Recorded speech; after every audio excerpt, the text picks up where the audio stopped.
My name is Dr. Michael Knight.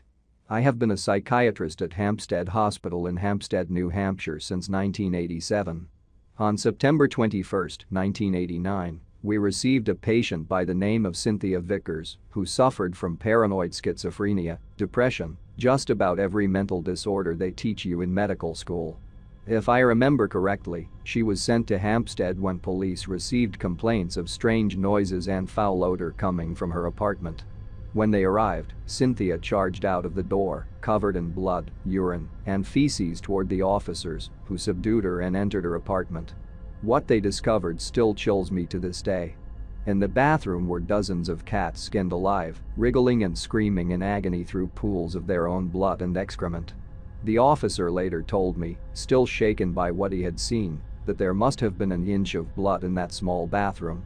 That officer would later go on to hang himself in his closet in 1993. I was assigned to be Cynthia's psychiatrist. During our first session, she was unresponsive, eerily quiet, and nearly catatonic. Rather than answer my questions, she instead would stare at me with her pale gray eyes, deeply set into her ghostly gaunt face. Over time, she began to open up, and I learned that she was raped repeatedly by her father and 3 uncles, sometimes consecutively.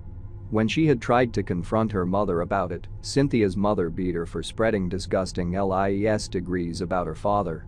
She exhibited reactive attachment disorder as a child, showing no remorse for abusing and killing small animals. As a teen, she would regularly trap stray cats and take them to an abandoned warehouse where she would beat, torture, and eventually kill them, burning their bodies afterwards. When asked why she targeted her sadism toward cats, Cynthia said she enjoyed the way they scream. Being a psychiatrist, hearing these disturbing and sickening confessions is standard protocol, but it was when she described the Happyman that made my hair stand on end. Cynthia explained that when she was 16, she was visited for the first time by the Happyman. She was sitting on her porch looking into the woods behind her home when she heard a man's laughter coming from within the trees. She said she had blinked, and there at the tree line stood a tall, thin man with blue veins snaking under his pale white skin.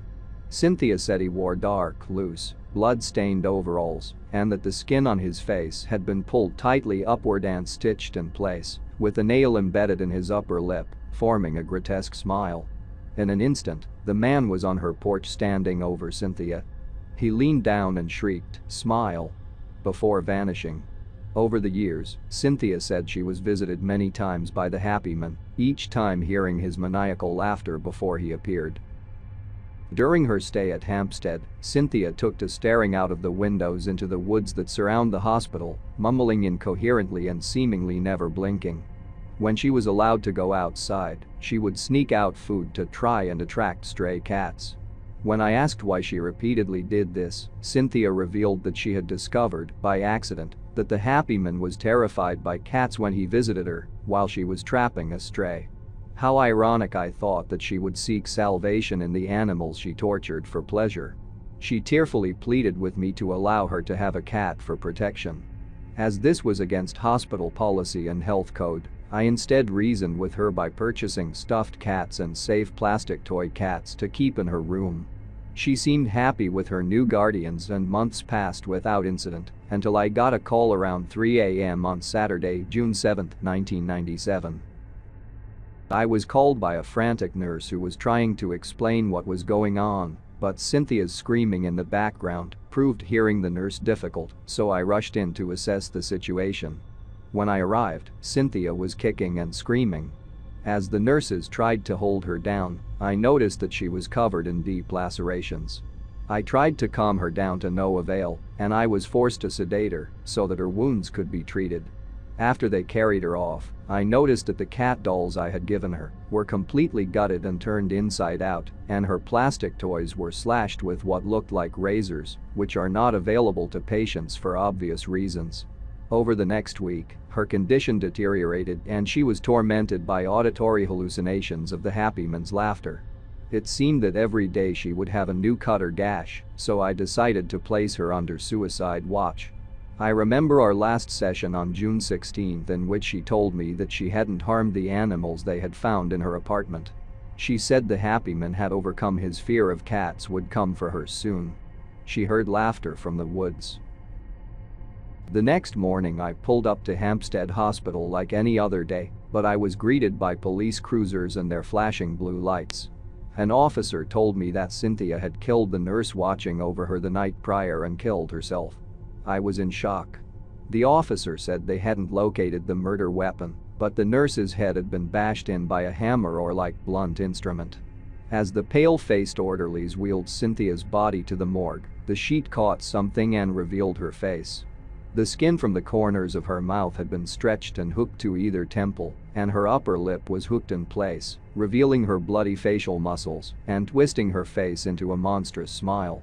Several of the staff and officers rushed out of the hallway vomiting or growing faint at the horrific visage. When I asked the coroner what her cause of death was, he told me it was a combination of sudden cardiac arrest due to shock and blood loss due to self-mutilation. 16 years have passed since that grisly morning, and I thought I had forgotten it and moved on. Yesterday, we received a new patient. A 17-year-old girl suffering from schizophrenia and depression. In our first session, I asked if she had any other personalities she associates herself with. She said no. But she is visited by a tall pale man in overalls with his facial skin stretched into a smile who cuts her arms and legs. I felt the blood in my face drain when she showed me her journal, which included a page with this drawing and caption that read "The Happyman." She said she can hear laughter from the woods outside the hospital. He is telling her to smile.